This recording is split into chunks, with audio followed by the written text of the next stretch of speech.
नमस्कार अनि हार्दिक स्वागत छ दर्शकबिन कार्यक्रम एसटिभी च्याटमा म भोपाल रिटेल।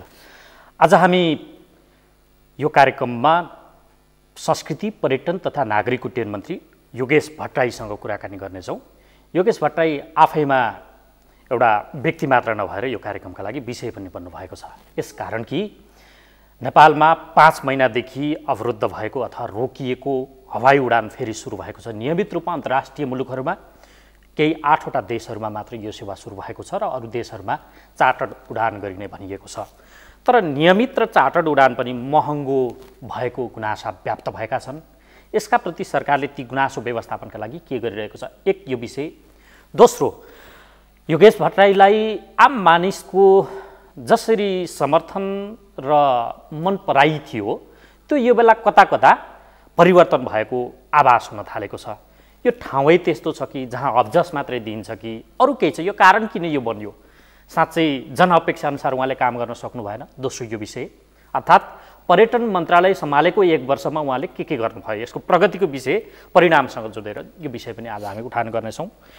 तेस्रो चाहिँ समग्र पर्यटन उद्योग र योसँग आश्रित भएका व्यक्तिहरूको जीविकोपार्जनका विषयलाई कसरी सम्बोधन गर्छ सरकारले, यो विषय। चौथो, पार्टीभित्रको अन्तर्विरोध, फेरि कता कता विषय बल्झिन लागेको पार्टीभित्रका विषय आइरहेका छन्, यसको समाधानको विषय के हुन्छ, चौथो यो विषय। र पाँचौँ, जनअपेक्षा र सरकार बीचको खाडल यो कता कता गहिरिँदै गयो भनेर आलोचना हुन थालेको छ। यी 5वटा विषयलाई मूलत केन्द्रमा राखेर आज म कुराकानी गर्नेछु। मसँग हुनुहुन्छ, मैले अघि नै उद्घोष गरेँ, योगेश भट्टराई। उहाँ संस्कृति पर्यटन तथा नागरिक उड्डयन मन्त्री हुनुहुन्छ। मन्त्रीज्यू स्वागत छ। धन्यवाद। आराम हुन्छ? ठिक छ। पृष्ठभूमि मैले बताएँ, सबैभन्दा पहिला सर्वाधिक रूपमा एउटा सर्वेक्षण नै गर्ने भने पनि 1 वर्ष अगाडिको परिस्थितिमा योगेश भट्टराई युवा पङ्क्तिबाट रुचाइएको नेता मध्येको एउटा हुनुहुन्थ्यो। आजको दिनमा त्यो कता कता स्खलित हुँदै गयो, त्यो पपुलारिटीमा भन्ने गुनासो सुरु भएको छन्। तपाईँ के ठान्नुहुन्छ, यो महसुस गर्नुभएको छ कि छैन? गुनासो मात्रै होइन, अब मान्छेहरूले अहिले सबभन्दा बढी टिप्पणी गर्ने मध्येको म छु। त्यो मैले त्यसलाई अस्वाभाविक रूपमा लिन्न, स्वाभाविक हो। हिजो म जिम्मेवारीमा थिइनँ, आज म जिम्मेवारीमा छु। त्यस कारणले जिम्मेवारीमा भएको मान्छेहरूको टिप्पणी हुन्छ, विरोध हुन्छ। त्यसमा पनि यस्तो जिम्मेवारीमा छु कि आजको दिनमा यो कोभिड-19को कारणले सबैभन्दा बढी क्षतविच्छेद भएको ठाउँको अगुवाको रूपमा म छु। त्यसो हुँदा हरेक मानिसका अप्ठ्यारा मैले देखिरहेका छु, सुनिरहेका छु। मानिसहरूका चित्कारहरू मैले सुनिरहेका छु। विदेशमा बस्ने हाम्रो नेपालीहरू कति सडकमा त्यहाँ आइराख्नु भएको छ। उहाँहरूले भन्नुभएको छ, हामी देश किन फर्किन नपाउने, सरकार सित्तै लैजाऊ, हामीलाई खान देऊ, बस्न देऊ, सित्तै लैजाऊ, प्लेनमा उडाऊ। यस्ता खालका मानिसहरूका वेदनाहरू मैले सुनिरहेका छु। मेरो मोबाइलमा हरेक दिन 100 होइन 1000 मेसेजहरू त्यस्ता आउँछन्। नेपालको पर्यटन उद्योग एकदमै उत्साहित ढङ्गले अगाडि बढ्दै थियो। धेरै ठुलो लगानी पनि पर्यटन क्षेत्रमा आइरहेको थियो। तर अहिले एकैचोटि मान्छे हतप्रभको स्थितिमा यो कोभिड-19ले पुर्यायो। लगानीकर्ताहरू तितर-बितर भएको अवस्था छ। के गर्ने, कसो गर्ने, एउटा मानसिक तनावमा छन् हरेक मानिसहरू। झन्डै 10 लाख मानिस यो पर्यटन क्षेत्रमा प्रत्यक्ष ढङ्गले काम गर्थे, रोजगार थिए। आज ती सबैको लगभग 90% रोजगारी गुमेको छ। ती मानिसहरूले कसरी खाइरहेको होला नि त, बिहान बेलुका उनीहरूको परिवार कसरी पालिएको होला? आखिर त्यो पनि कुनै न कुनै हिसाबले मसँग जोडिएकै विषय हो, होइन? एयरलाइन्सहरू नयाँ आइरहेका थिए। अब नेपालमा चाहिँ नै भ्रमण वर्ष 2020 एउटा उत्साह छ। 12 लाख पर्यटक आउँथे। अब हामीले 2020 मा 20 लाख पुर्याउने भनेका थियौँ। 20 लाख पर्यटक पुर्याउने भन्ने बित्तिकै अर्को 50% भन्दा ज्यादा त हवाई क्षेत्रमा चाहिँ त्यसको अकुपेन्सी त बढ्ने नै थियो। भनेर चाहिँ नयाँ एयरलाइन्सहरू देशभित्र देश बाहिर आइरहेको अवस्था थियो र ती सबै अहिले चाहिँ नै ग्राउन्डेड छन्, होइन? यो सबै कुराको परिस्थिति यस्तो छ भने अर्कोतिर हामी यो परिस्थितिलाई फेरि सकारात्मक दिशातिर मोड्नको निम्ति कोसिस गरेका व्यक्तिहरू मध्येमै पर्छौँ, होइन? हामी चाहिँ नै एकदमै निराश भएर एकदमै तपाईको चाहिँ नि हैन फ्रस्ट्रेट भएर भागेर पनि केही समस्या छैन। झन् यी समस्याहरूलाई बुझ्नु, यसको आङ्कलन गर्नु, यसको समाधानका उपाय निकाल्नु, एकअर्काको बिचमा ऐक्यबद्धता कायम गर्नु, एकअर्काको सुख दुःखमा भाग लिनु र अहिलेको परिस्थितिलाई ठिक ढङ्गले बुझाउनु नै सबभन्दा राम्रो कुरा हो। त्यसो हुँदा होइन म सक्दैछु। त्यसो हुँदा आजको दिनमा हामी केही मन्त्रीहरू आज कोभिड-19 को कारणले यो परिस्थितिको सबभन्दा फ्रन्ट लाइनमा आउनुपर्ने अवस्था छ होइन। म पनि छु र अरू कतिपय मन्त्री साथीहरूको पनि कामको कारणले सबभन्दा फ्रन्ट लाइनमा देखिनुपर्ने अवस्था भएको हुनाले मानिसहरूले सबभन्दा फ्रन्ट लाइनमा जो छ त्यसकै बारेमा टिप्पणी गर्छन् होइन। अब झटारो हान्नु पर्यो, लाठी हान्नु पर्यो भने त सबभन्दा अगाडिकोलाई हानिन्छ नि त, पछाडिको त लाठी खाँदैन। तर आज जति पनि आलोचना मेरो बारेमा भएको होला, स्वास्थ्य मन्त्रीको बारेमा भएको होला, अथवा अरू कुनै मन्त्री साथीहरूको बारेमा भएको होला, ती जनरली किन भइरहेको छ होइन। प्रधानमन्त्रीकै बारेमा भएको होला, प्रधानमन्त्रीले यो सारा परिस्थितिको नेतृत्व गरिनु भएको छ, त्यसैले नेतृत्वको बारेमा उहाँसँग प्रश्नहरू उठ्ने स्वाभाविक भयो। हामी आफ्ना आफ्ना ठाउँबाट यसलाई फेस गर्नको निम्ति कोसिस गरिरहेका छौँ भने चाहिँ हामीमाथि प्रश्न उठ्नु स्वाभाविक भयो। यसलाई मैले त्यो हिसाबले बुझेको छु। अब प्रश्न गर्नेहरू अथवा टिप्पणी गर्नेहरू अथवा हामीलाई लाठीचार्ज गर्नेहरूले कतिको एउटा वस्तुगत आधारमा यो काम गरिरहनु भएको छ भन्ने कुरा त उहाँहरूले बुझ्ने कुरा हो। ओके मन्त्रीज्यू, अब जो जिम्मेवारीमा छ त्यसको आलोचना हुनु स्वाभाविक पनि हो। तपाईँले भन्नुभयो जिम्मेवारी यो पुरा नगर्दाको परिणाम यो भयो जस्तो लाग्छ कि अरू कुनै कारण छ यहाँ बुझेर पनि बुझ्न चाहियो ताकि यो भयो? होइन, जिम्मेवारी पुरा नगर्ने भन्ने प्रश्नै भएन। आजको दिनमा हामीले जे गर्नु पर्थ्यो त्यो गरेका छौँ, गरिराख्नु भएको छ। त्यो पर्याप्त छैन र मान्छे सन्तुष्ट किन छैन भने हरेक मान्छे आफूलाई अनुकूलताको खोजी गरिरहेको छ। जस्तो भनौँ न, हामीले गर्नुहुन्थ्यो कि गर्नुहुन्थेन कि, आज म फर्केर हेर्दाखेरि त्यसरी नगरे भए पनि हुन्थ्यो कि भन्ने लाग्छ होइन। वुहानबाट 156 समथिङ विद्यार्थीहरू हामीले उद्धार गऱ्यौँ, 168 जना होइन। ती प्रत्येक मान्छे र तिनीहरूको परिवार खुसी थियो किनभने उहाँहरूलाई हामीले हाई लेभल ट्रिट गऱ्यौँ। उहाँहरूको प्लेन भाडा पनि लिएन, यहाँ आएर चाहिँ 14 दिन क्वारेन्टाइन खर्च पनि लिएन, उहाँहरूको PCR टेस्ट पनि सरकारले निःशुल्क गर्यो, सम्पूर्ण कुरा उहाँहरूको राज्यले बिहोर्यो। त्यस कारण उहाँहरू सबै खुसी भएर जानुभयो कि राज्यले कस्तो राम्रो काम गर्यो।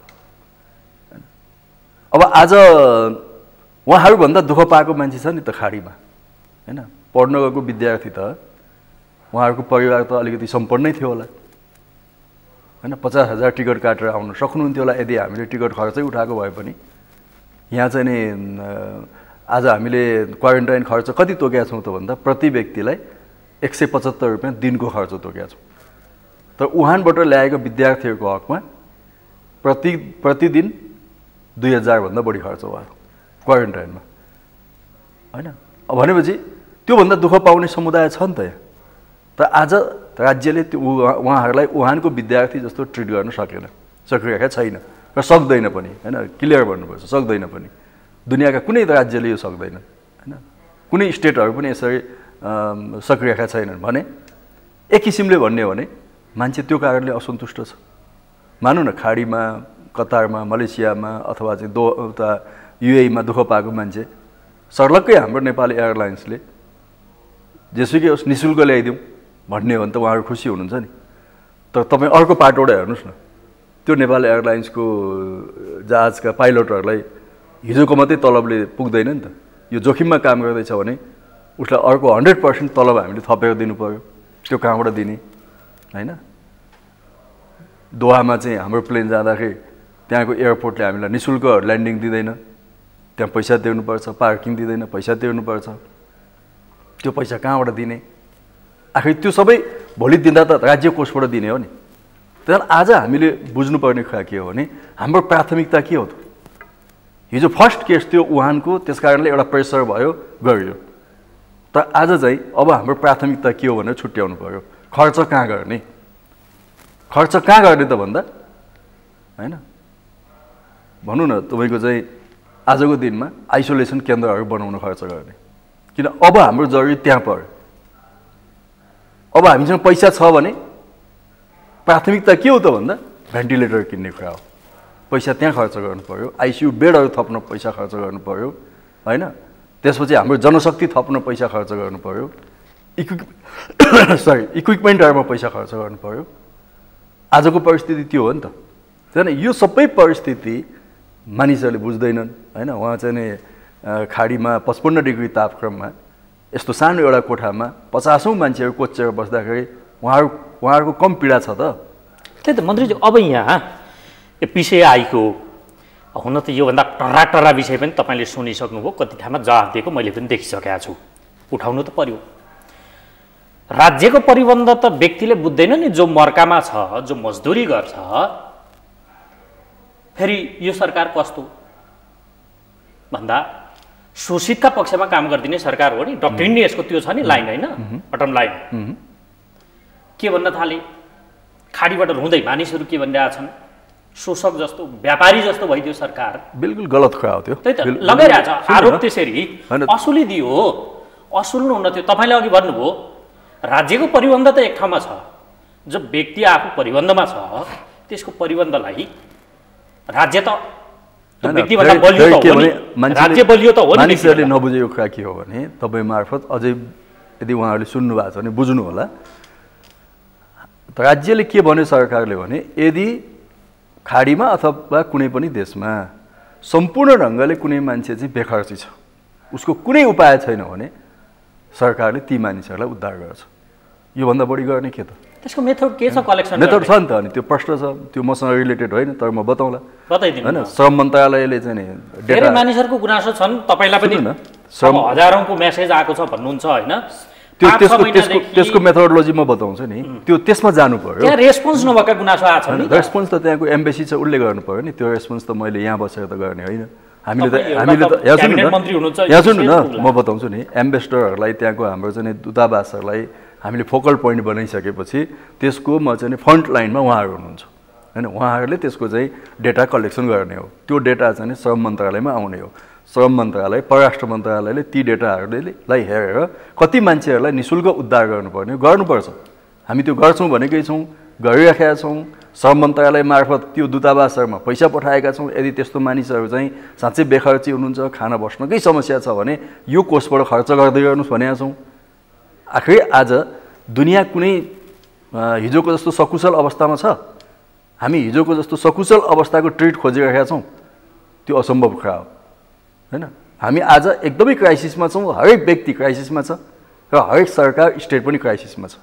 हो, स्टेटले जवाफदेहिता लिनुपर्छ, त्यसकारण स्टेट हो होइन। त्यसकारण हामीले मान्नुहोस् न, आज चाहिँ नि 40,000 प्लस सङ्क्रमित भइरहेको बेलामा 40,000 प्लस सङ्क्रमितहरूको उपचार, त्यसपछि उहाँहरूको ट्रेसिङ गर्ने, उहाँहरूलाई चाहिँ नि कन्ट्याक्ट ट्रेसिङमा ल्याउने, त्यसपछि उपचारमा ल्याउने, त्यहाँ खर्च बिहोर्ने, यी सबै काम त आजको दिनसम्म त स्टेटले गरिरहेको छ नि।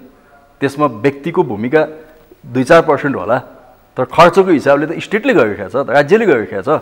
त्यसमा अब हामी पोलिसीहरू अलिकति सिफ्ट गरेर जाउँ भन्दैछौँ कि अब हामी होइन दुनियाँमा चलेको चाहिँ के हो भने बिमा गरौँ, कोरोना बिमा गरौँ।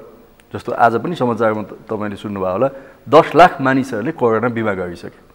अब यसले के हुन्छ भने राज्यको दायित्व अलिकति घटाउँछ नि होइन। बिमा कम्पनीहरू अगाडि आउनु पर्यो यस्तोमा।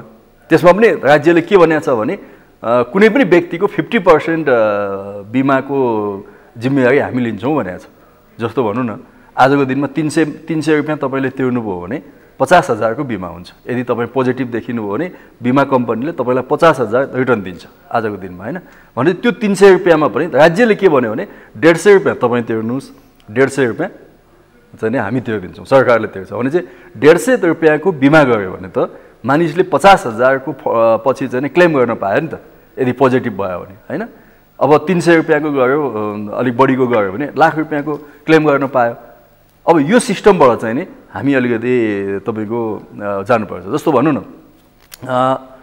अहिले यो कोरोना सुरु भइसकेपछि मात्रै पनि के भयो त भन्दा झन्डै 431वटा सशस्त्र प्रहरीका चाहिँ नि तल पोस्टहरू हामीले खडा गऱ्यौँ सिमानामा। किन गऱ्यौँ त भन्दा अनियन्त्रित ढङ्गले भारततिरबाट मानिसहरू आउने जाने, त्यसले गर्दा कोरोना अझै ज्यादा सङ्क्रमित हुन्छ भनेर खास निश्चित ठाउँबाट मात्रै आउने जाने भनौँ 10वटा नाकालाई हामीले तोक्यौँ। त्यहाँदेखि सबैतिरबाट आउने जाने नहोस् भन्नका निम्ति 431वटा नयाँ पोस्टहरू खडा गऱ्यौँ। त त्यसमा त सशस्त्र प्रहरी बलका झन्डै 22,000 साथीहरू खट्नुभयो नि। उहाँहरूको बस्ने खाने उहाँहरूलाई चाहिँ 100% भत्ता बढाइएको छ, त्यो खर्च हो होइन। त्यसमध्ये कति सङ्क्रमित हुनुभएको छ, झन्डै 600 जना सङ्क्रमित हुनुभएको छ। तर मन्त्री त्यस्तै अब तपाईँको परिबन्ध सोध्दैछु, तपाईँले राज्यको परिबन्ध बताउनु भयो। अनि यसभित्र व्यक्ति पनि छ के, यसभित्र त्यही तपाईँलाई हामी बस्नु निःशुल्क त ल्याउन सक्ने कमसेकम मिनिमम खर्चमा ल्याइदिएको भए हुन्थ्यो। त्यो त जायजै माग हुने हुने। मिनिमम किन त हामी सबै खर्च बिहोर्छौँ भन्दैछु, तपाईँले मिनिमम किन गर्नु पर्यो? डबलसम्म चार्टर्ड उडानमा सक्नेले आउनुहुन्छ त्यसरी, नसक्नेले सबै ठान्नुहुन्छ। विदेशमा गएर बस्ने मानिसहरू सबै सक्ने नै भएर गएका हुन् होइन। जसलाई सक्दैन उ त आफ्नो त्यो प्रोसेसमा आउनुहोस् न। प्रश्न त मेरो त्यहाँ पनि रह्यो, ती मानिसहरू त्यो प्रोसेसमा पनि पुग्न सकेनन्। किन नपुग्ने? त्यहाँ हाम्रो एम्बेसी छ, सारा छ, उहाँको कम्पनी छ, 6 महिनादेखि भौतारी कोठामा गर्छ नि। त्यहाँको हाम्रो एम्बेसीलाई त कामै त्यही लागेको छ त गरिहाल्छ नि उसले। त्यसमा किन अबर पर्या छैन? त्यसो भए मानिसहरू सम्पर्कमा अबर छ नि, किन छैन? कहाँको मान्छे अबर छैन? अमेरिकन मान्छे यहाँ अबर छ, बेलायतको मान्छे अर्को ठाउँमा अबर परिरहेको छ। अलिक निर्दय जवाफ भयो कि मन्त्रीज्यू? यो यथार्थ हो। तपाईँलाई चित्त बुझ्दैन, मानिसहरूलाई चित्त बुझ्दैन, त यही यथार्थ हो आजको दिनमा। को मान्छे सकुशल छ? तपाईँ सकुशल हुनुहुन्छ? तपाईँको घर परिवार सकुशल छ? हिजोको अवस्थामा छ? कोही पनि त हिजोको अवस्थामा छैन। सक्नेका लागि हामीले त्यो नसक्नेलाई निःशुल्क ल्याउनुपर्छ भनेर डबल पैसा लिन दिएको छुट हो। डबल काहीँ पनि पैसा लिएको छैन र हिजोको अवस्थामा छैन। म तपाईँलाई हिजोबाट अब नियमित उडान सुरु गर्नु। यहाँ सुन्नुहोस्, तपाईँहरू चाहिँ यथार्थ डेटामा कुरा गर्नुहुन्न। हिजोको परिस्थिति भन्दा आजको परिस्थितिमा वर्ल्ड वाइड के छ त भन्दा 50% फ्लाइटहरू चाहिँ ग्राउन्डेड छन्। हजुर, जब 50% फ्लाइटहरू ग्राउन्डेड छन् भने हजुर तपाईँले त्यहाँ बुझ्नुहोस् कि डिमान्ड त बढी नै छ, तर उनीहरू ग्राउन्डेड छन्। र अर्को कुरा के छ भने यो व्यावसायिक उडानमा दुनियाँका कुनै पनि सरकारहरूले कति भाडा लिने भनेर त्यसको चाहिँ नि रेगुलेसन गर्दैनन्। चार्टर फ्लाइटमा रेगुलेसन हुन्छ। चार्टर फ्लाइटमा म तपाईँलाई बताउँछु, हामीले कुनै पनि डेस्टिनेसनको फ्लाइटको मूल्य त्यो चाहिँ फेयर तोकिदिएका छौँ। त्योभन्दा बढी चार्टर फ्लाइटमा लिन पाउँदैन, लिएको पनि छैन। होला कोही बदमासी गर्नेले ब्ल्याकमा टिकट बेचे होला, फिल्म हलमा बेचे जस्तो होइन, त्यसको पनि हामी छानबिन गरौँला, त्यस्तालाई कारवाही गरौँला होइन। तर हिजोको जस्तो सहज परिस्थिति छैन भन्ने कुरा बुझेर अलिकति अप्ठ्यारो परिस्थिति हो। यदि आज नेपाल सरकारसँग, नेपालको राज्यसँग 1000वटा चाहिँ इन्टरनेसनल फ्लाइट गर्ने एयरक्राफ्ट भएको भए सायद हामी यो समस्यामा हुने थिएनौँ। तर तपाईँलाई बताउँछु, हजारौँ एयरक्राफ्ट भएका देशहरूले पनि सकेका छैनन्। इन्डियाको कोही डिप्लोमेट साथीले मलाई भेट्दाखेरि के भन्नुभयो भने, ओह तपाईँहरू कसरी ल्याइराख्नु भएको छ, यो कहाँ किन हात हाल्नु भएको छ, सकिँदैन यो, हामी सकेका छैनौँ। के त्यहाँ प्लेनको सङ्ख्या कम होला र इन्डियामा? हजारौँ छ नि। तर उहाँहरू भन्दै हुनुहुन्छ कि 45 लाख खाडीबाट ल्याउनु छ, हामी त हात हालेकै छैनौँ, सक्दैनौँ, राज्य टाट पल्टिन्छ। तपाईँहरू कसरी गर्दै हुनुहुन्छ? आश्चर्य परिरहनु भएको छ उहाँहरू होइन। हरेक ठाउँमा तपाईँको चाहिँ चीनमा के छ नियम? चीनमा हरेक व्यक्ति आफूले टिकट काटेर आउँछ, 14 दिन उसले होटलमा क्वारेन्टाइन बस्छ। 14 दिन होटलमा क्वारेन्टाइन बसिसकेपछि उसले चाहिँ आफ्नो पैसाले PCR टेस्ट गर्छ। मन्त्री यसो गरौँ न, जस्तो अरू देशले के गर्यो, त्यसले के गर्यो, त्यसले के गर्यो भन्दा पनि मानिसहरूको गुनासो त आयो। सक्नेलाई नसक्नेलाई हामी निःशुल्क ल्याउँछौँ तपाईँले पनि भन्नुभयो। मानिस त चाहन्छ सक्ने पनि। एक त खाडी मुलुकमा गएर काम गर्ने भनेको त्यो यहाँ भएर राम्रो पुगिसरी भएर गएको पक्कै होइन। भले उहाँ गएर म तपाईँलाई बताउँछु, तपाईँ मिडियाको साथीहरूलाई बताउँछु। यहाँ सुन्नुहोस्, हरेक मान्छेका एकदमै संवेदनाहरू होइन, हरेक मान्छेको जो एउटा इमोसन हुन्छ, त्यो इमोसनमाथि तपाईँहरू खेलबाड नगर्नुहोस्। तपाईँहरूका प्रश्नहरू मान्छेका इमोसनमाथिको खेलबाड हो, भावनामाथिको खेलबाड सोध्नुपर्ने भयो। सक्नेले त तिरेर आउने भयो, मान्छेका वेदनामाथि मिडियाले खेलबाड गर्ने होइन क्या। मान्छेहरूलाई उद्धार गर्ने हो, मान्छेहरूलाई बुझाउने हो, सम्झाउने हो। आज आपतकाल छ, परिस्थिति अप्ठ्यारो छ, त्यसैले हामी सबै मिलेर गरौँ है। तपाईँ पनि सकेको गर्नुहोस्, राज्यले पनि सकेको गर्छ भन्ने हो। हरेक मान्छेका वेदनामाथि मिडियाले खेल्न थाल्यो। त्यही आउँदैछु के मन्त्रीज्यू, गुनासो मानिसहरूको आए, ती गुनासोलाई सम्बोधन गर्नका लागि भाडा महँगो भयो। अब नियमित उडान सुरु हुँदा पनि त्यो महँगो छ भने त्यसलाई विगतको नियमित जत्तिकै बनाउनका लागि के न के मन्त्रालयले कोसिस गरिदिने सक्दैन। एयरलाइन्सहरूले सक्दैन, मन्त्रालयले सक्दैन। मन्त्रालयले होइन मान्दैन कि एयरलाइन्स मेरो नियन्त्रणमा छ त एयरलाइन्सहरू। कतार एयरले मेरो कानुन मान्छ यसो गर्नु म सक्छु कि कतार एयरले भनेको भन्दा बढी भाडा लिएको छ भने उसको यहाँ उडान अनुमति रोक्दिन म सक्छु। तर म तपाईँलाई बताउँछु हामीले भाडा दर तोक्यौँ कुनै देशमा $700 समथिङ त्यो हामीले तोक्यौँ। त्यहाँको त्यो देशको कुनै एयरलाइन्सले $1100 लिएर चाहिँ नेपालीलाई ल्याउने कुरा गर्यो। मैले हुन्न भने 750 हामीले तोकेका छौँ, 800 समथिङ कति तोकेका छौँ। तिमीले किन $1100? हुँदैन, तिमीलाई उडान अनुमति दिएनौँ हामीले। तर त्यहीँ बस्ने नेपालीले मसँग मेसेज छ हैन, तँलाई के खसखस त्यो थपकन त्यसलाई चाहिँ उडान अनुमति दे, हामी पैसा तिरेर आउँछौँ। जबकि हाम्रो नेपाल एयरलाइन्सले $800 मा ल्याउँछु भन्दाखेरि हाम्रो नेपाल एयरलाइन्सलाई उडान अनुमति दिएन त्यो देशले। के गर्नुहुन्छ तपाईँ? तपाईँ चाहिँ नि हरेक देश एभिएसनमा पनि त स्वतन्त्र छन्, हामी स्वतन्त्र छौँ। कुनै पनि विमान कम्पनीलाई यहाँ उडान अनुमति नदिनको निम्ति स्वतन्त्र छौँ। त्यो हो भने हामी त्यो एक्सन गर्न सक्छौँ। कुनै पनि बढी भाडा लिनेहरूलाई अति बढी लिनेलाई नदिन सक्छौँ। तर भोलि तपाईँको मिडियामा के प्रेसर आउँछ भने उसले तिरेर आउँदैछ त किन नदिएको, यस्तै प्रेसर आउँछ यहाँ फेरि हैन। मैले भने अहिले नै नियमित उडान नखोल्नु कि, मैले भने नियमित उडान खोल्दा झन् भाडा महँगो हुन्छ है। किनभने नियमित उडान भनिसकेपछि तपाईँ त्यो टाइममा 150 प्यासेन्जर भए पनि बोकेर आउनै पर्यो, 30 प्यासेन्जर भए पनि बोकेर आउनै पर्यो, यताबाट चाहिँ 20 वटा प्यासेन्जर बोकेर पनि जानै पर्यो हैन। ऊ पनि त व्यापारिक संस्था, उसले हेर्छ। त्यति बेला झन् भाडा महँगो हुन्छ भन्दाखेरि हाम्रा विदेशका चाहिँ एम्बेसडरहरू, कूटनैतिक नियोगका साथीहरूले के भन्नु भने खोल्नु पर्यो नियमित उडान, व्यक्तिले पनि खोल्नु पर्यो भने ल ठिक छ खोलौँ। चार्टरमा त के हुन्छ भने यो टाइममा उसले चाहिँ चार्टर माग्छ, त्यो टाइममा उसँग प्यासेन्जर छ फुल प्लेनमा भने चार्टर माग्छ। त्यो हुने बित्तिकै फुल प्यासेन्जर हुने बित्तिकै अलिकति भाडा कन्ट्रोल हुन्छ। हामी त्यही मोडलबाट गएका थियौँ। जब नियमित उडानमा गइयो हैन, उसले भने जति प्यासेन्जर नपाउन सक्छ नि त। ल आज भनौँ न कोलालम्पुरबाट कुनै फ्लाइट हामीले दिउँ नियमित उडानमा, त्यो टाइममा त उड्नै पर्यो नि। तर उसँग 300 जनाको क्यापासिटी भएको प्लेनमा 150 भयो नि त बोकेर आउनु पर्यो हैन। यी कुरा मैले तपाईँलाई कसरी बुझाउने? तपाईँ बुझ्नुहुन्छ यो कुरा? तपाईँको मिडियाले बुझाउँछ यो कुरा? तपाईँ बुझाइदिनुहोस् न पब्लिकलाई। यो त तपाईँको लागि प्लेटफर्म पनि भयो भने त्यसकारण मैले भने कि हरेक व्यक्तिका पर्सनल दुःखहरू छन्, ती इमोसनमा, ती भावनामा खेलबाड गर्नु भएन कुनै पनि मिडियाले, कुनै पनि व्यक्तिले। र ती भावनासँग स्टेटलाई जोडेर, राज्यलाई जोडेर, राज्य निर्दयी छ, व्यक्ति यसरी क्रन्दनमा छ। कुन राज्य आज नेपाल सरकार के निर्दयी छ? नेपाल सरकारले गरिरहेको छ नि यत्रो चाहिँ पहल कदमी, रमिता हेरेर बसेको ठान्नु भएको छ।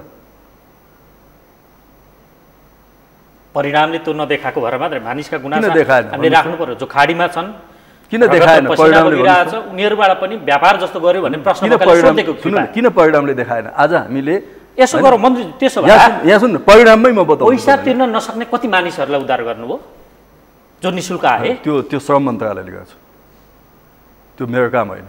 श्रमले जति डाटा दिन्छ र श्रमले यति मान्छे चाहिँ ल्याउनु पर्छ भन्यो भने हामीले सिसिएमसीमा पनि छलफल भयो होला, यति मानिसलाई हामी पैसा निःशुल्कै ल्याउनु पर्ने आफ्ना विषय हुन्छ नि। तपाईँले मेरो विषय सोध्नु न, तपाईँले मेरो विषय कुरा हेर्नु न। श्रम मन्त्रालयले यति मानिसहरूलाई हामीले ल्याउनु छ श्रम कल्याणकारी कोषबाट भनेर त्यसको लागि फ्लाइटको बन्दोबस्त गर्नुहोस् भन्यो भने त्यो मेरो काम हो, त्यो मैले गर्नुपर्छ। तपाईँको मन्त्रालयलाई पैसा त निगमलाई तिर्नुपर्छ नि, उसले आए बापत पर्छ। कतिको अहिलेसम्म तिर्यो कतिको तिरेन भन्ने कुराले त त्यो सबै रेकर्ड मलाई थाहा छैन, तर अहिलेसम्म केही सीमित मानिसहरू मात्रै आएको छ। सीमित मात्रै, एकदम न्यून मात्रा मात्रै छ भनेको, अरू लगभग तिर्न सक्ने नै अवस्था भन्ने एउटा आकलन भयो। गरिदिनै सक्ने अब 1 महिनाको त यो ट्रायल हो नि त, फेरि नियमित उडान होइन? 1 महिनापछि के हुन्छ हेरौँ न। यसमा अब अझै पनि अनियन्त्रित ढङ्गले भाडाहरू बढी छन् भने त्यसलाई हामीले नियन्त्रण गर्न कोसिस गर्छौँ। एयरलाइन्सहरूलाई बोलाउँछौँ, उनीहरूलाई भन्छौँ तपाईँले यसो नगर्नुहोस् भन्छौँ। यसो गर्नुभयो भने तपाईँको उडान चाहिँ हामी अनुमति दिँदैनौँ भन्छौँ, दिँदैनौँ पनि। रेगुलेट गर्ने अवस्था पनि छ नि। अनि यो भन्दिनँ हुन्थ्यो नि मन्त्रीज्यू छ। तर तपाईँ त्यसपछि हेर्नु होला, जब प्लेनको चाहिँ नि उडान मैले अनुमति बन्द गरेँ भने अर्को प्रेसर हुन्छ, किन बन्द गरिस् भन्ने हुन्छ। हामी आउँछौँ पैसा तिरेर। भनेपछि गर्दा पनि डर छैन, नगर्दा पनि डर छैन। परिस्थिति नै त्यस्तो छ नि, कसलाई दोष दिउँ मैले? ठिक वे के हो भन्ने कुराको एनालाइसिस होला नि। तपाईँ त नेता, मन्त्री, अरू आम मानिसले सोच्ने भन्दा बिल्कुलै फरक सोच्नु। अहिले 1 लाख मान्छेको सङ्कट छ भने 1 लाख मान्छेका 1 लाखवटा सोच छन्। 1 लाख ढङ्गले सोचेका हुन्छ उसले। त्यो 1 लाख मान्छेका प्रत्येकका सोचहरूमा जान सकिँदैन। कमन कुरा के हो त्यहाँ जाने हो। अडानमा गभर्मेन्ट त रहन सक्दैन। आज हामी कमन कुरामा जाँदैछौँ। नियमित किन नखोलेको? चार्टर्ड महँगो भयो भनियो, नियमित खोलियो। नियमित झन् महँगो हुने भयो भनेर फेरि त्यसबाट ब्याक भनेको सबै कुरा ट्रायलमै हामी चलिरहन्छौँ। कतिपय कुराहरू तपाईँसँग अथवा मसँग नियन्त्रणभन्दा बाहिर हुन्छ। त्योभन्दा बढी जवाफ छैन अहिले सरकारसँग। कोसिस गर्ने हो। अहिले आकाशको तारा खसाउँछु भनेर कसैले भन्यो भने पत्याउनुहुन्छ त तपाईँ? अमेरिकाले आकाशको तारा खसाछ, त्यहाँका मान्छेहरू चाहिँ नि हैन बेहाल भएर हिँडिरहेका छन्। कुन त्यस्तो स्टेट होला जसले आज सारा चाहिँ नि प्रबन्ध गरिराखेको होला त? सकेको त देखिँदैन। त्यसैले आज परिस्थितिको अगाडि हामी सबै नागरिकदेखि स्टेट समेत विवश छ नि। त्यो व्यवस्थाभित्रको विकल्प खोज्ने हो। एउटा सामान्य परिस्थिति भएको भए मैले यो तपाईँले भनेको यो निर्दयी शब्द बोल्नु पर्ने थिएन के? सामान्य परिस्थिति भएको भए यो बहस पनि हुने थिएन नि। हिजो वुहानबाट विद्यार्थी ल्याउँदा त तपाईँहरूको मिडियाले वाह नै गर्यो। आज प्रत्येकले त्यो ट्रिट खोजिरहेको छ भने त त्यो सकिँदैन नि। अब कति मानिसलाई उद्धार गर्ने लक्ष्य के हो त? यो टेन्टेटिभ यो पनि आकलन भएको छ कि छैन? छ नि, किन नहुनु? 50,000 प्लस त ल्याइसकेका छ। करिब 60,000 आउनुभयो होला। अब मेरो विचारमा एम्बेसीहरूमा नाम लेखाएको अरू 1 लाख प्लस मान्छेहरू छन्। ठिक छ। यो उदार उडान भाडा दरको विषय तपाईँले प्रस्ट्याउनु भयो। जे हो यथार्थ त्यो बताउनु भयो। मानिसहरूले आफ्नो तवरले मूल्याङ्कन गर्लान्। आशा मन्त्रीज्यू नै आएर बोल्ने त कमसेकम हुन त तपाईँले एउटा रेगुलेट गर्ने विषय पनि होइन। तपाईँको अगाडि मैले लोलोपोतो गरेँ, म सबै गर्दैछु भनेर पनि जान सक्थेँ। तर म त्यो क्यारेक्टरको मान्छे होइन। तपाईँसँग यो बोलिरहँदाखेरि मेरो कति पपुलारिटी घटिरहेको छ, त्यो जोखिम मोलेर बोलिरहेको छु मैले। किनभने एउटा व्यक्तिले रियलिस्टिक ग्राउन्डभन्दा बाहिर एउटा लिडरले होइन चेब्रै पारेर बोल्ने होइन कि, जे यथार्थ हो त्यो बोल्ने हो, सकेको गर्ने हो। नसक्दाखेरि हामी सबैले सहयोग माग्ने हो। बटम लाइन क्लियर छ। सक्नेले तिरेर आउँछन्, महँगो भए पनि। त्यो त महँगो किन? महँगो चाहिँ नगर्ने नि। त्यसमा हामी चाहिँ अनुगमन गर्छौँ, नियन्त्रण गर्छौँ। तर यथार्थ के हो भने हिजोको भन्दा आज अलिकति महँगो हुन्छ। पक्का छ, पक्का छ त्यो। अब यो उदार उडानमा लगभग आधा समय त हामीले गुजार्यौँ। धेरै कुरा छन् तपाईँसँग उठाउनु पर्ने। समग्र पर्यटन उद्योग र त्यससँग आश्रितहरूका विषय अब जोडौँ। 2020मा महत्त्वकाङ्क्षी लक्ष्य थियो।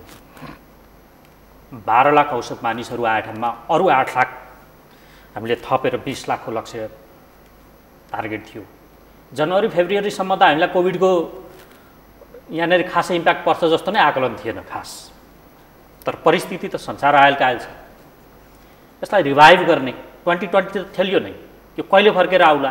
के सोच? करिब 11 लाख 12 लाख मानिसहरू त्यससँग आश्रित प्रत्यक्ष अप्रत्यक्ष जोड्ने भने त त्यो 20 लाख जति पुग्दो रहेछ।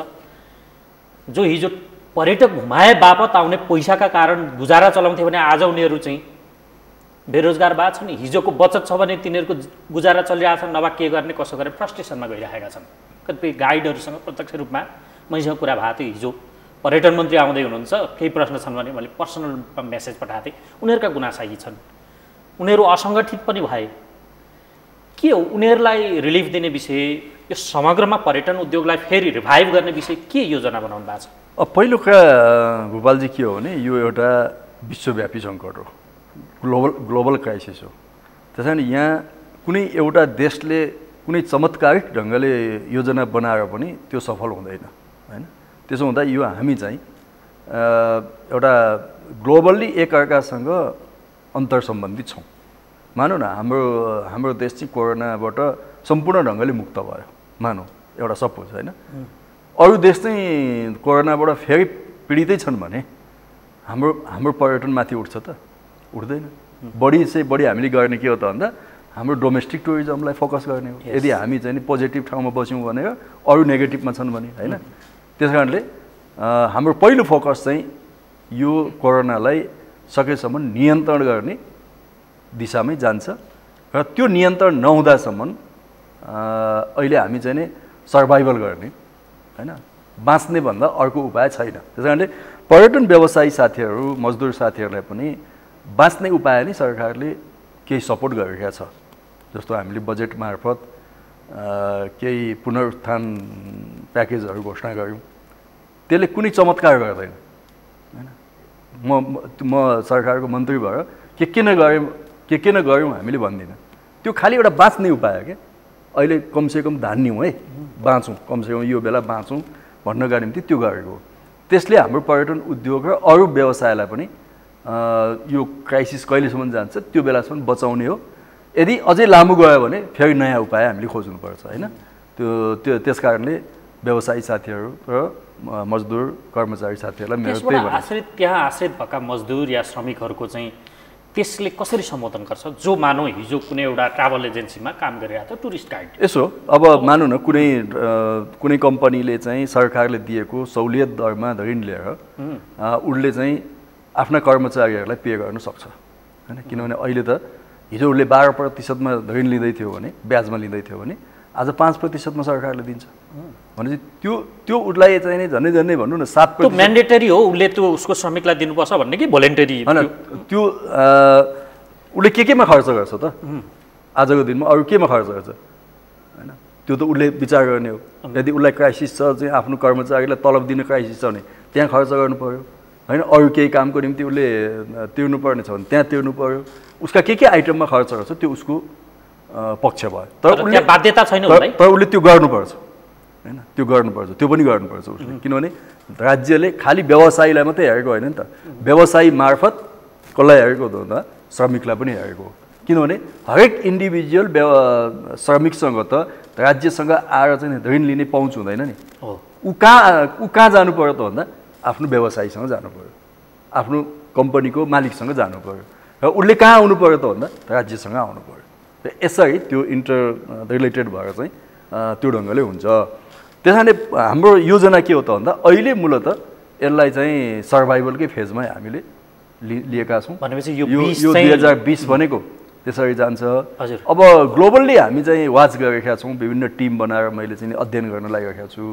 हाम्रो पर्यटन बोर्डलाई, यो पर्यटन विभागलाई अरू देशमा के गर्दैछन् त पर्यटन क्षेत्रमा हेर्नु पऱ्यो नि त हामीले भनेर हामी हेरि नै राखेका छौँ। त उहाँहरूले रिपोर्टहरू पनि दिइरहनु भएको छ। त्यसमा त अहिले चाहिँ त हामी यो 2020मा अब फेरि के छ भने यो भनौँ न यो भ्याक्सिनहरू, औषधिहरूको सम्भावना पनि बढ्दैछ नि त। जस्तो 3वटा इन्स्टिट्युसनहरूसँग त हामी पनि, हाम्रो मन्त्रालयले पनि नजिक बसेर काम गरिरहेको छ नि। चीनसँग, रसियासँग र अक्सफोर्ड युनिभर्सिटीसँग, 3टासँग त नजिक बसेर हामी काम गरिरहेका छौँ। यदि त्यहाँ भ्याक्सिन अब 3rd स्टेजबाट 4th स्टेजमा पुगेर रिलिज हुने बित्तिकै हाम्रोमा पनि आउँछ नि त त्यो त। त्यसपछि हामी अलिकति खुल्ला ढङ्गले जान सक्छौँ, नियन्त्रणतिर जान सक्छौँ र त्यसले पर्यटन बजारलाई फेरि चाहिँ के गर्छ एउटा पुरानो ठाउँमा ल्याउन सक्छ। भनेको कति वर्ष? करिब 2 वर्ष होइन। अब यो त एकदमै डिपेन्ड त यही भ्याक्सिनमै भर पर्छ। तपाईँको सोच हामी चाहिँ सङ्क्रमण मुक्तको अवस्थामा पुग्यौँ भने इन्टरनल टुरिज्म हुनसक्छ। यदि देशभित्र सङ्क्रमण न्यून हुँदै गयो भने हामीले आन्तरिक पर्यटनलाई खोल्नुपर्छ। आन्तरिक पर्यटनलाई खोल्दा हामीले के भनेका छौँ भने सरकारले अब देश दर्शन भन्ने एउटा कार्यक्रम ल्याइरहेको छ। त्यसलाई फोकस गर्न खोजेको हो। देश दर्शनमा जस्तो कर्मचारीलाई पठाउने, अरू शिक्षकहरूलाई पठाउने अथवा चाहिँ संस्थागत अथवा चाहिँ प्राइभेट विभिन्न ढङ्गले त्यहाँ काम गरिरहेका कर्मचारी र अरू व्यक्तिहरूलाई कमसेकम आन्तरिक टुरिज्मको निम्ति केही सपोर्ट गरेर पठाउने। त्यसरी पठाउँदा हामीले 25-30 लाख मान्छेलाई घुम्न निकाल्यौँ भने हाम्रो मध्यम खालको पर्यटन व्यवसाय चाहिँ टिक्न सक्छ। एक। दोस्रो, हाम्रो मन्त्रालयको सोच के छ भने यसमा कोभिड-19 को नियन्त्रणपछि चाहिँ केही समय भए पनि हामीले हप्तामा 2 दिन चाहिँ छुट्टी दिउँ। त्यसले गर्दा के हुन्छ भने हरेक व्यक्ति घुम्न जान्छ नि त होइन। शुक्रबार बेलुका निस्केला, आइतबार बेलुका फर्किन्छ। त्यसले के हुन्छ भने एटलिस्ट दुई रात त ऊ चाहिँ बाहिर बस्छ नि त होइन। त्यसले होटल चल्छ, रिसोर्टहरू चल्छ, गाडीहरू चल्ने भयो। त्यसले एउटा चाहिँ नि व्यापार व्यवसायलाई फेरि चाहिँ फर्काउँछ होइन। यस्ता केही उपायहरू हामीले निकाल्नुपर्छ। ओके, अब अर्को विषय चाहिँ टुरिज्मसँग जोडिएको एभिएसन भयो। जहाजहरू त हामी एकदमै गाह्रो भइसक्यो भने छन्। अब डोमेस्टिक त खोल्ने छाँटकाट नै पनि देखिएको छैन, त्यहाँ पनि गुनासो छ। जहाजहरूको अवस्था उही छ, ठुला होटलहरूको अवस्था उही छ, श्रमिकहरूको यो सबैको नि जहाजको मात्र स्पेसिफिक त यहाँ त प्याकेजमा खास कुरा आएको छैन। उनीहरूको त हरबौँ लगानी छ त्यहाँ, उनीहरूले के गर्ने? नेपालको पर्यटन क्षेत्रमा पर्यटन र एभिएसन गरेर 15 खरबको लगानी छ।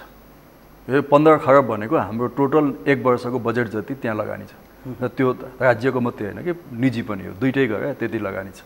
त्यसको मतलब ठुलो लगानी छ नि त। यसमा ठुलो लगानी छ भनेपछि आजको कोभिडले सबभन्दा टाउकैमा चाहिँ वज्रपार भएको यसैमाथि हो भने चाहिँ यो व्यवसाय त मैले अघि भने नि मानसिक हिसाबले पनि तनावग्रस्त अवस्थामा छ क्या होइन।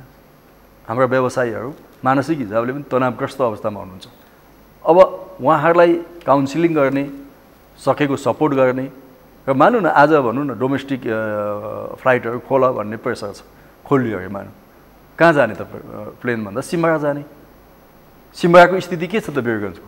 हट स्पट छ, को चढेर आउँछ भन्दा कोभिड सङ्क्रमित चाहिँ कोही चढेर आउला हो। काठमाडौँ आउँछ, काठमाडौँमा पनि हट स्पट छ, को चढेर जान्छ? तपाईँ र म सङ्क्रमित हुँ कि होइन भनेर अनुहार हेरेर त थाहा पाइँदैन नि त होइन। सकेसम्म त प्रिकसन अपनाउने भयो एयरपोर्टमा, स्वास्थ्य पूर्व सावधानी त अपनाइएला। तर त्यतिले मात्रै होइन नि, छिर्दो रहेछ नि त। जतिसुकै तपाईँ यसलाई चाहिँ नि चेन ब्रेक गर्छु भनेर लाग्दा पनि त छिर्दैछ नि त होइन। कि त समाजले चाहिँ नि अब मैले देखिरहेको थिएँ बेलायतमा, नेदरल्यान्ड यता चाहिँ आयरल्यान्डमा 10,000 मान्छे no mask no social distance भनेर चाहिँ जुलुस निकालेर आयो। कि त हाम्रो समाज त्यता जानु पर्यो? त्यो भनेको ध्वस्त हुने हो होइन। ब्राजिल किन अप्ठ्यारोमा पर्यो? सुरुमा उसले चाहिँ त्यही पोलिसीमा गयो होइन। इटलीको कुरा त्यही हो, अर्को कुरा त्यही हो भने चाहिँ अरू त्यसरी होइन दुःख पाए झन् पीडामा भयो भन्ने हिसाबले जब हामी अनुभव लिएका छौँ भने हामीले त्यतातिर जान दिनु भएन भने चाहिँ आज त एक्टिभिटिजहरूमाथि कन्ट्रोल गर्ने हो नि, नियन्त्रण गर्ने हो। त्यो नियन्त्रणभित्र सकेसम्म स्वास्थ्य सम्बन्धी सावधानी अपनाएर हरेक व्यक्तिले आफ्नो जीवन चलाउँछ भने बिस्तारै बिस्तारै चलाउँदै जानु पर्यो। तपाईँको यो कुराबाट वायु सेवा सञ्चालकहरू जो डोमेस्टिक एयरलाइन्स सञ्चालक छन् उनीहरू किन कन्भिन्स छैनन्? त्यसो भए अब हामी ताला चाबी नै बुझाइन्छौँसम्मको चेतावनी दिएको कुरा पनि आइरहेको थियो। कन्भिन्स नभएको भन्दा पनि अब उहाँहरूलाई फ्लाइट गर्न पाएदेखि अलिकति होइन आफ्नो मान्छेहरूले काम पाउँथे होइन, अलिकति पैसा पनि आउँथ्यो होला, त्यसले सजिलो हुन्थ्यो होला भन्ने उहाँहरूको सोचाइ हुनसक्छ। र त्यसप्रति म सकारात्मक पनि छु, त्यो स्वाभाविक हो होइन। उहाँको पीडा त उहाँलाई छ नि, मलाई छैन नि त्यो पीडा। ब्याङ्कले कति उहाँलाई तागिदा गरेको छ। त्यही त के गर्ने? जस्तो तपाईँको गृह जिल्ला ताप्लेजुङ जाँदा खासै समस्या नहोला, अहिले प्लेन भोजपुर जाँदा समस्या नहोला, छन् नि ठाउँहरू पनि। अनि भोजपुर जाँदाखेरि समस्या नहोला, जाँदा को जान्छ त प्यासेन्जर? काठमाडौँबाट जाँदैन। अनि जहाँ सङ्क्रमण कम छ हिमाली वा पहाडी जिल्ला पनि नखोलाउने होइन, त्यस्तो ठाउँमा खोल्ने कि भन्ने हामी सोचाइमा छौँ हजुर होइन। अलिकति ट्रायल बेसिसमा हेरौँ न त भन्ने ठाउँमा छौँ। तर के भने होसियारीपूर्वक गर्नु पर्यो। मानौँ न आजको दिनमा ताप्लेजुङ अथवा डोल्पा अथवा मुगु सङ्क्रमणबाट मुक्त होला मानौँ हजुर, त त्यहाँको लोकल मान्छेले के भन्छ भने कुनै एउटा घरको परिवारको सदस्य पनि घर फर्किँदा सहज ढङ्गले एक्सेप्ट गरिरहेको छैन नि भोपालजी, छ र? मान्छेहरूले त बाहिर बस्दा 7 दिन भनिरहेको छ नि। यही कुरा भोलि त्यहाँको स्थानीय प्रशासनले अथवा स्थानीय हाम्रो जनप्रतिनिधिहरूले त्यो गर्न सक्छन् नि। काठमाडौँबाट प्लेन नल्याऊ, त्यहाँ सङ्क्रमित छन्, त्यो भन्न सक्छ नि। त्यहाँदेखि यहाँ त एक अर्काको बिचको सपोर्ट बिना त सम्भवै छैन। तर पनि हिमाली पहाडी जिल्लाहरूलाई फोकस गर्ने कि भन्नेमा हामी सल्लाह गरिरहेका छौँ, छलफल गरिरहेका छौँ। त्यस कारणले तपाईँले अघि भनेको कुरा के हो भने हाम्रो व्यवसायी साथीहरूको प्रेसर पनि मैले अघि भने नि, उहाँहरूको पीडा त उहाँहरूलाई छ होइन। ब्याङ्कले तागिदा गरिरहेको छ, त्यहाँ आफ्नो पाइलटलाई तलब दिनु परेको छ, कर्मचारीलाई तलब दिनु परेको छ होइन। कहाँबाट दिने? यसो प्लेन चलाउनु पाए त त्यहाँबाट आउँथ्यो होला पैसा। यो सोचाइ छ नि त, व्यवसाय चलाउँ भन्ने सोचाइ छ एक। अब यसमा चाहिँ प्रत्येक हामी नागरिकहरू पनि सचेत भयौँ भने हाम्रो चाहिँ बिजनेस एक्टिभिटिजहरू चाहिँ बढाउन सजिलो हुन्छ। जस्तो अहिले भनौँ न काठमाडौँमा चाहिँ सङ्क्रमण कस्तोमा ज्यादा आयो त भनेर स्याम्पलिङ गरेर हेर्दाखेरि कस्तोमा आयो भने यो साइकलमा तरकारी बेचेर हिँड्नेहरू होइन, साना साना पसलेहरू यस्तोबाट ज्यादा फैलेको छ के। यस्तोबाट किन ज्यादा फैलिन्छ भने अब उनीहरूसँगको कन्ट्याक्ट ट्रेसिङ एकदमै असम्भव छ के। आज यहाँ साइकलमा चाहिँ नि तरकारी लिएर यो गल्लीमा आइरहेको छ, त्यहाँ कति मान्छेले उसँग तरकारी किने, भोलि त्यो मान्छे चाहिँ फेरि अर्को गल्लीमा पुगिरहेको हुन्छ होइन। अनि कोबाट यो चाहिँ ट्रान्समिट भयो भन्ने कुरा पत्ता लगाउनै बडा गाह्रो छ होइन। फिक्स त छैन नि मान्छेको चाहिँ नि ठाउँ होइन। त्यसो भएको हुनाले अब हामी पूर्णतः जोखिम मुक्त भएका छैनौँ नि त। जब जोखिममा छौँ भने हामीले के बुझ्नु पर्यो भने राज्यकोमा चाहिँ नि रणनीति के हुनु पर्यो त भन्दा आजको दिनमा स्वास्थ्य प्रधान हो, मान्छेको जीवन प्रधान हो भन्ने कुरामा जाँदाखेरि हाम्रा कतिपय गतिविधिहरू नियन्त्रित हुन्छन् होइन। दुइटै त सँगै हुँदैन नि, मान्छे पनि बाँच होइन, गाडी पनि चलाऊ। अब मैले यो अलिकति 2-3वटा विशेष नसोधी पनि नहुनेछ, फेरि त्यसमा अलिकति वर्णन पनि आवश्यक होला, समय पनि निर्धारित भएकाले। अघि तपाईँले भन्नुभयो म लोलोपत्तो पनि घोच्दिनँ, मेरो पपुलारिटी घटेकै छ यो बोल्दाखेरि, तर बाध्यता छ, रियलिस्टिक ग्राउन्डभन्दा बाहिर त म जानु सक्दिनँ। तपाईँले भन्नुभयो जे भन्नुभएको छ, फेरि यथार्थ भन्नुभएको छ, त्यसले तपाईँलाई व्यक्तिगत रूपमै जति क्षति गरेको छ सायद। कहिले यो भनियो त्यही गरियो, फेरि यो भनियो त्यसबाट ब्याक भएर त्यो गरियो नि त। यो उडानकै सम्बन्धमा पनि इन्टरनल उडानमा पनि त क्राइटेरिया केही राखेर त्यो गरेर ट्रायल हेर्दा हुन्न। हेरौँ, हामी त्यसलाई कोसिस गर्छौँ। त्यही मैले अघि तपाईँलाई भने नि जस्तो पिसिआर गरेर नसक्ला मान्छेले, पिसिआर गरेर मात्रै इन्टरनल पनि तपाईँ चाहिँ यात्रा गर्ने भन्दैपछि उसले नसक्ने भएपछि ऊ यात्रा नगर्ला। खोलिदिएपछि कमसेकम हवाई सञ्चालकहरूको पनि कमसेकम होइन, त्यो हुने बित्तिकै अर्को प्रश्न आउँछ नि त, यो प्लेनमा उड्ने भनेको चाहिँ माथिल्लो क्लासका मात्रै हुन्, पिसिआर टेस्ट गर्न सक्ने मात्रै हुन् त भन्ने प्रश्न आउँछ होइन। हामीले त 10वटा प्रश्नलाई एक ठाउँ राखेर अनि सोल्युसन निकाल्नु पऱ्यो नि। एउटा मान्छेको मात्रै विकल्प हेर्नु भएन नि त, हामीले त 10वटा मान्छेको विकल्प हेर्नु पऱ्यो। त्यस कारणले एउटा लिडरले जहिले पनि के गर्नुपर्छ भने तपाईँ लिडर भिडको पछाडि कुद्छ कि लिडरले भिडलाई पछाडि लाउँछ? अहिलेसम्म त भिडकै पछाडि कुदेको देखियो नि त। त्यो गलत कुरा हो, त्यो गलत कुरा हो। त्यस कारणले म सम्झिन्छु क्या 2047 सालको कार्तिकमा जति बेला संविधान घोषणा भइरहेको थियो, कार्तिक 23 गते त्यो संविधान जारी गर्दा हाम्रो पार्टी पनि त्यो संविधान जारी गर्ने पक्ष पार्टी हो, तर मान्छेहरूलाई चित्त बुझेको थिएन होइन। एउटा वामपन्थी पार्टी कम्युनिस्ट पार्टीको हिसाबले त्यो संविधान चित्त बुझेको थिएन धेरै मान्छेहरूलाई, र धेरै मान्छे हजारौँ मान्छे चाहिँ नि काठमाडौँको बागबजार स्थित हाम्रो पार्टी अफिसमा आएर पार्टी अफिसमा ढुङ्गा पनि हाने। त्यहाँ मदन भण्डारी हुनुहुन्थ्यो, उहाँमाथि गाली गलोज गरे, तर मदन कमरेडले भन्नुभयो तपाईँहरूका कुराहरू ठिकै छन् होइन, 25 गते टुँडीखेलमा आउनुहोस्, संविधानको बारेमा म त्यहाँ बोल्छु। किन हामीले समर्थन गऱ्यौँ त यो संविधानलाई? आजको दिनमा वामपन्थीहरूले कम्युनिस्टहरूले किन यो संविधानलाई समर्थन गर्नुपर्छ भनेर म त्यहाँ बोल्छु भन्नुभयो। त्यसको 2 दिन पछाडि टुँडीखेलमा लाखौँ मान्छे आए, उहाँले 1.5 घन्टा संविधानको बारेमा बोल्नुभयो। जो मान्छे ढुङ्गा हान्न आएको थिए तिनै मान्छेले टोपी र ज्याकेट चाहिँ नि मदन भण्डारीको पक्षमा सुइसी गरेर गए। त्यो हो लिडर। लिडरले जे यथार्थ हो त्यो भन्नै पर्छ, लुकेर भागेर आउँदैन। ठिक छ तपाईँले भने, ठिक छ तपाईँले भने, त्यस्तो लिडर हुन्छ? अब दुईटा विषय, जोखिम के हो जनतालाई बुझाउने, अप्ठ्यारो के हो जनतालाई बुझाउने, त्यसमा सेयर गर्ने हो नि। तपाईँको अप्ठ्यारो मैले सेयर गर्ने हो, मेरो अप्ठ्यारो तपाईँले सेयर गर्ने हो।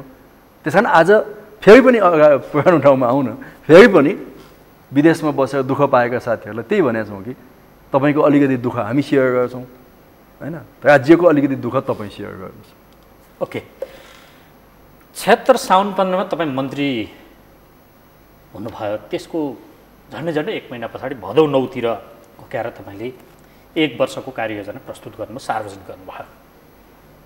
त्यसको 1 वर्ष पछाडि 60% भन्दा बढी प्रगति हासिल गर्न सकिन, परिबन्ध यो पर्यो भन्नुभयो। त्यहाँ धेरैवटा 141वटा बुँदा छन् तपाईँको। त्यो अब मैले यहाँ यो नै लिएर आएको छु, यो कार्ययोजना 10 पेजको छ, यसमा 141 बुँदा। त्यसमध्येको एउटा 11 नम्बर बुँदा मात्रै म सम्झिन्छु, अरू तपाईँले हिजो अस्तिको प्रेस मिटमा पनि भनिसक्नु भएको छ, विमानस्थल लगायतका विषय। त्रिभुवन विमानस्थलमा भएका प्रगतिदेखि लिएर अब गौतम बुद्ध अन्तर्राष्ट्रिय विमानस्थलको लगभग तयारी सकिएका विषयदेखि लिएर थुप्रो भन्नुभएको छ। नभएको विषय कुरा गरौँ। 11 नम्बर बुदामा EU को कालो सूचीबाट चाहिँ नेपालको हवाई उड्डयनलाई म मुक्त गराउँछु। यो एकदमै सही र महत्त्वपूर्ण पोइन्ट नै तपाईँले उठाउनु 141 मध्येको सबभन्दा फोकस गर्नुपर्ने पोइन्ट पनि हो यो। त्यसको लागि तपाईँलाई धन्यवाद छ। यो विगत केही वर्षदेखि हाम्रो नेपाली जहाजहरू युरोपियन आकाशमा जान पाइरहेका छैन। त्यसका बिहाइन्ड द स्क्रिन पछाडिका थुप्रै कारण होलान्, म त्यतातिर जान्न।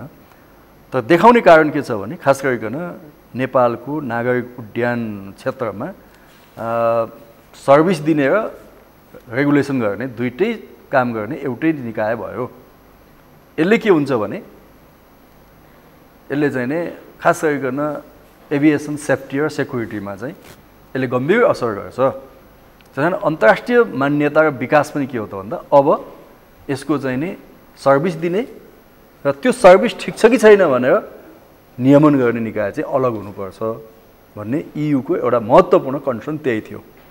EU को मात्रै कन्सर्न होइन कि हाम्रै देशका एभिएसन सम्बन्धी विज्ञहरूको पनि भनाइ यही थियो, यसलाई चाहिँ अलग गर्नुपर्छ भन्ने थियो रहेछ भनौँ न। म त आएपछि नै बुझेँ, अलिअलि त सुनेको थिएँ तर आएपछि अलिकति बुझेँ। मैले फेरि एकपटक हाम्रा विज्ञहरूलाई सोधेँ के यसो गरिनुपर्छ, नगर्दा के हुन्छ त भन्दा उहाँहरूले के भन्नुभयो भने यो विश्वव्यापी अब यसरी नै गइसक्यो, एभिएसन एउटा चाहिँ रेगुलेसन यसरी गइसकेको छ, त्यसैले हामी पनि जानै पर्छ। किनभने हामी त एभिएसन त फेरि ग्लोबल छ, एकअर्कासँग अन्तर सम्बन्धित छ। हामी मात्रै इन्डिपेन्डेन्ट छैनौँ नि, होइन? नेसनभित्र देशभित्र हामी इन्डिपेन्डेन्ट छौँ, तर बाहिर जाँदा त हामी एकअर्कासँग फेरि सम्बन्धित छौँ नि। उसका नियमहरू हामीले पालना गर्नुपर्छ, हाम्रा नियम उसले पालना गर्नुपर्छ। यो त सामान्य छ। त्यहाँदेखि मैले यहाँका हाम्रा विज्ञ साथीहरू सबैलाई सोद्धाखेरि यो जानै पर्ने कुरा हो, किन गएन त अहिलेसम्म मन्त्रालयमा, किन यो 10औं वर्षदेखि यो कन्सेप्ट थन्क्यो त भनेर पनि हामी छलफल गऱ्यौँ। छलफल गर्दाखेरि यस्तै केही समस्याहरूले थन्किएको थियो। त्यसो भने यो आवश्यक छ भने लैजाउँ भनिसकेपछि अहिले हामीले नागरिक उड्डयन प्राधिकरणका 2वटा विधेयकहरू राष्ट्रिय सभामा दर्ता गऱ्यौँ, राष्ट्रिय सभामा छलफल गऱ्यौँ, त्यहाँको विधान समितिमा छलफल भयो, अगाडि बढिसकेको छ, प्रतिनिधि सभामा अब जान्छ र आउने सेसनमा प्रतिनिधि सभाबाट त्यो पास भएपछि युरोपियन युनियनको ब्ल्याक लिस्टबाट हामी बाहिर आउने एउटा महत्त्वपूर्ण विकल्प त्यो हतियार त्यही हो हाम्रो।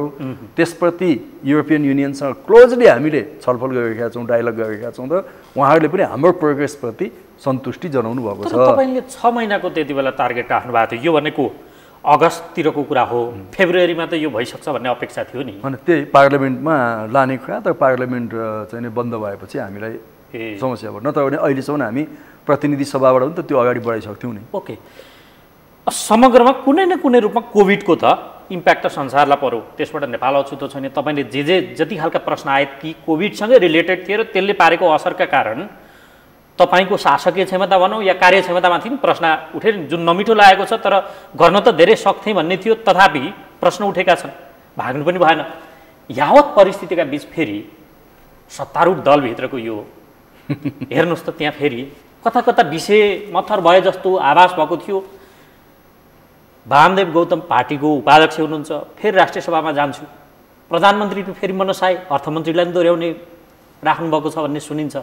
फेरि कता कता त्यहाँ पदीय विषयमै गएर केन्द्रित भएर लडाइँ होला जस्तो सुरु भयो। मानिसहरूले यसलाई त्यति रुचाएका छैनन्। यसका प्रति अब यो हाम्रो नेपाल कम्युनिस्ट पार्टीको आन्तरिक मामलाको बारेमा पनि यो 4-5 महिना पर्याप्तै छलफल भएको छ मिडियामा जस्तो मलाई लाग्छ, होइन? काहीँ मैले बोलेको छु होला, काहीँ अर्कोले बोलेको छ, काहीँ अर्कोले बोलेको छ, छलफल भइ नै रहेको छ। एउटा यति ठुलो पार्टी जसले सरकार चलाइरहेको छ, यो पार्टीको बारेमा सार्वजनिक बहस हुनु राम्रो कुरा हो, मैले त्यसलाई राम्रो ठान्छु। र यी सबै बहसहरूले नेकपालाई एउटा सकारात्मक दिशा नै दिँदैछ, होइन? म त्यो ठान्छु, यसको पोजिटिभ कुरा त्यतातिर छ। अब तपाईँले भनेको हरेक एक पोइन्टमा मेरो धारणा केही पनि म बताउन सक्दिनँ, होइन? वामदेवको कुरामा अथवा चाहिँ त्यसमा प्रधानमन्त्रीले के भन्नुभयो, अर्को प्रचण्डले के भन्नुभयो, अनि फेरि वामदेवले के भन्नुभयो भनेर यो घान हाल्दै गएर बहस गर्न मलाई रुचि छैन। तर जनताले जवाब चाहे नि यो विषय, यो महामारीको मेरो इन्ट्रेस्ट के हो भने आजको दिनमा नेकपा एकताबद्ध हुनुपर्छ, नेकपाको नेतृत्वको बिचमा एउटा हार्दिक सम्बन्ध हुनुपर्छ।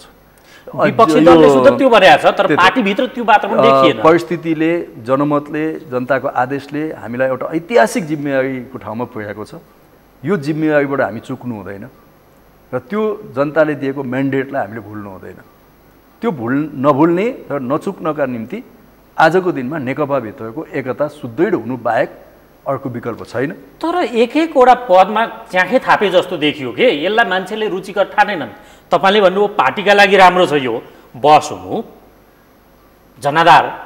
जनादेश यही थियो। अब तिमीहरू पार्टीको विषय, आन्तरिक विषय, पदीय विषयमा झगडा गर भन्ने त पक्कै थिएन। प्रत्येक विषयमा पनि मैले आफ्नो धारणा बताउन सक्छु, किनभने म त्यस्तो कुनै पनि कुराहरूलाई नबताइकन बस्नुपर्छ भन्ने पनि लाग्दैन। मान्छेले बताइदिनु न यो विषयको निर्किल यो किन पदमा च्याखे थापियो? सुन्नु न, तर यो यस्ता विषयहरू म त्यति बेला आफ्नो धारणाको रूपमा बताउँछु जुन बेला म संलग्न भएको कमिटीमा यो छलफलमा आउँछ।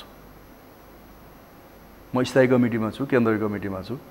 यदि आजको अहिलेको समय प्रतिकूल छ त्यसो भए यो धारणा व्यक्त गर्न, अनि किन तपाईँको सार्वजनिक ठाउँमा आएर मैले नेताहरूका बारेमा टिका टिप्पणी गर्ने, खण्डन मण्डन मैले किन गर्ने? त्यो काम म मेरो पार्टीको स्थायी कमिटीको सदस्य हो, म त्यही गर्छु। अथवा मलाई केही लागेको छ भने मैले मेरो पार्टी अध्यक्षहरू हुनुहुन्छ उहाँहरूलाई गरेर अहिले जे देखिया छ त्यो ठिक छ, ठिक छ कि छैन, अब त्यही छलफल गर्नु लागि। शुभेच्छुकले के सोच्ने त्यसो भए? होइन, हरेकले यस विषयमा आफ्नो धारणा बनाउन सक्छन् नि। तपाईँ ठान्नुहुन्न यी जे विषय यो बिचमा आए यसले पार्टीलाई क्षयीकरणतर्फ लगो? त्यही भएर त पार्टी केन्द्रीय सचिवालयले अध्यक्ष कमरेडहरूको प्रस्तावमा एउटा कार्यदल बनायो। त्यो कार्यदलले मेहनत गर्यो, सुझाव दिएको छ लामो कति पृष्ठको। त्यो कार्यदलले प्रस्तुत गरेका सुझावहरूलाई अब उहाँहरूले सचिवालयमा छलफल गरेर स्थायी कमिटीमा ल्याउने भन्नुभएको छ। आखिर बाटो त सोझिया छ नि त। हिजो त बाटै छैन कि नेकपाको जस्तो अवस्था थियो। हामी बाटो खत्तम भयौँ कि हामी विभाजनतिर जाँदैछौँ कि भन्ने अवस्था थियो। धेरै साथीहरूको त्यो बुझाएको एक हप्ता बित्दा नबित्दै फेरि अर्को आउँछ नि जस्तो। तपाईँ एउटा कुरा के बुझ्नुहोस् भने आज कार्यदलले दिएका सुझावहरूको आधारमा पार्टीमा केही कुरा हल भयो भने पनि अर्को समस्या आउँदैन त, फेरि आउँछ, त्यसलाई पनि हल गर्ने हो। फेरि आउँछ, त्यसलाई पनि हल गर्ने। महाधिवेशनसम्म यही अवस्थामा महाधिवेशन मात्रै किन, महाधिवेशन पछि पनि हुन्छ नि। अहिले चाहिँ अलिक बढी संक्रमण मानौँ न, पूर्व एमालेको कुरा गरौँ न। पूर्व एमालेमा एउटा महाधिवेशन सिद्धियो, त्यसपछि के समस्या आएन? 8औं महाधिवेशनमा चुनाव भयो, समस्या आएन? आयो। 9मा फेरि चुनाव भयो, समस्या आएन? आयो। के गरियो त भन्दा हल गर्दै गइयो। कतिपय विषयवस्तु हल भएनन् भने लम्बिँदै गयो होला। आखिर पार्टी भने यही त हो नि, हैन? आज एक खालको समस्या हुन्छ, हल गरिन्छ, भोलि हाँस्ने गरिको खालको पार्टीभित्रको त्यो गर्नु यो बेला त पनि परिस्थिति कुन छ भनेर मात्रै परिस्थितिसँग यसलाई तुलना। त्यस कारणले यस्तो विषयमा धेरै छलफल गरेर इन्जोय गर्न पनि मलाई मन छैन कि। कतिपय मान्छे इन्जोय गर्छन् यस्तामा छलफल गर्छन्, होइन? मलाई यसले के यस्तो क्रम के इन्जोय गर्ने, होइन? तर चिन्ता चाहिँ छ। चिन्ता छ नि, यत्रो ठुलो पार्टी विग्रहतिर जान्छ कि विखण्डनतिर जान्छ कि? यो पार्टी चाहिँ गलत दिशातिर गयो, विग्रहतिर गयो भने त पार्टी अथवा नेताको मात्रै भाग्य फुट्दैन नि त। यहाँ त यो त अनुन्यासित हिसाबले संविधानसँग जोडिएको छ यो पार्टी। यो पार्टी तपाईँको चाहिँ नेपालको लोकतन्त्रसँग जोडिएको छ। यो पार्टी यहाँको सङ्घीय व्यवस्थाप्रति जोडिएको छ। यदि यो पार्टी बलियो नभएको भए यो संविधान बन्थ्यो त, हैन? आज हामी यहाँ समग्रमा यी गतिविधिलाई मैले अब तपाईँलाई एकदम छोटोमै जवाफ चाहेँ, मैले समय नै सकेकोले। पार्टी सत्तारूढ रुलिङ पार्टीभित्रको यो गतिविधि, जनअपेक्षा, कोभिडको क्राइसिस, गभर्मेन्टले त जेने तेने सकेसम्मको उसले अप्टिमम कोसिस गरिरहेको तपाईँले बताउनु भयो। भले त्यसलाई जस दिए पनि नदिए पनि यो इतिहासले मूल्याङ्कन गर्ने विषय बन्ला भोलि। जनअपेक्षा र सरकारको काम बिचको खाडल किन नपुरिएको होला त? अब यसमा अलिकति क्रिटिकल्ली हेर्नुपर्छ, होइन? मलाई के लाग्छ भने अहिले केपी ओली नेतृत्वको सरकारले जुन बाटोबाट जानु पर्थ्यो सही बाटोमै छ। समग्रतामा मैले भन्छु सही बाटोमा छ। हामी 8% भन्दा माथिको विकास दरमा जाने भनेका थियौँ, आज हामी 2%मा झर्छौँ भन्ने पूर्वानुमान छ। त्यो किन त भन्दा कोभिडको कारणले। नम्बर 1, हाम्रा चाहिने विकास निर्माण र भौतिक प्रगतिहरू नभएका भन्ने पर्याप्त भएका छन्, त्यो नभएको होइन। हामी यो 3 वर्षमा जे गऱ्यौँ सकारात्मक ढङ्गले गऱ्यौँ, सुशासनको सन्दर्भमा अरू सन्दर्भमा पनि पोजिटिभ नै गरेका छौँ। तर यहाँ के छ भने एक खालको एउटा बौद्धिक त्यो भनौँ न हाम्रो मार्क्सिस्ट भाषामा यो निम्न पुँजीपति चिन्तन भएका केही मानिसहरू छन् त्यसबाट सञ्चालित भएका अनेक सङ्घ संस्थाहरू छन्, कतिपय मिडिया पनि छन्। मिडिया भन्दा तपाईँहरूलाई रिस उठ्छ, तर त्यो यथार्थ हो। उनीहरूको बिहान उठेदेखि बेलुका नसुतेसम्मको राति सपनामा देख्दा पनि यो नेकपाको सरकार, केपी ओली नेतृत्वको सरकारलाई बदनाम गर्ने कुरा प्रमुख उद्देश्य हो। त्यो उद्देश्य अनुसार कतिपय कम्युनिकेट बाहिर भइरहेको छ। त्यसमा सरकारको तर्फबाट भएको कमजोरी के हो भने त्यसलाई प्रतिवाद गर्न सकिरहेको छैन। हवस्, महत्त्वपूर्ण समय र यो संवादका लागि तपाईँलाई धेरै धेरै धन्यवाद। ल, धन्यवाद तपाईँलाई पनि। मैले केही पछिल्ला कुराहरू राख्न पाएँ, हाम्रा धारणाहरू तपाईँ मार्फत राख्न पाएँ। धन्यवाद। आदरणीय दर्शकहरू, आजको कार्यक्रमको निर्धारित समय सकियो। आज हामीले संस्कृति पर्यटन तथा नागरिक उड्डयन मन्त्री योगेश भट्टराईसँग समसामयिक विषय, उद्धारको विषय, संस्कृति पर्यटन मन्त्रालयभित्रको विषय र अलिकति सत्तारूढ दलभित्रको राजनीतिको विषयमा पनि कुराकानी गऱ्यौँ। अर्को अङ्कमा अर्को विषयवस्तुका साथ तपाईँ हाम्रो भेट हुने नै छ। हामीलाई आजलाई बिदा दिनुहोस्। नमस्कार।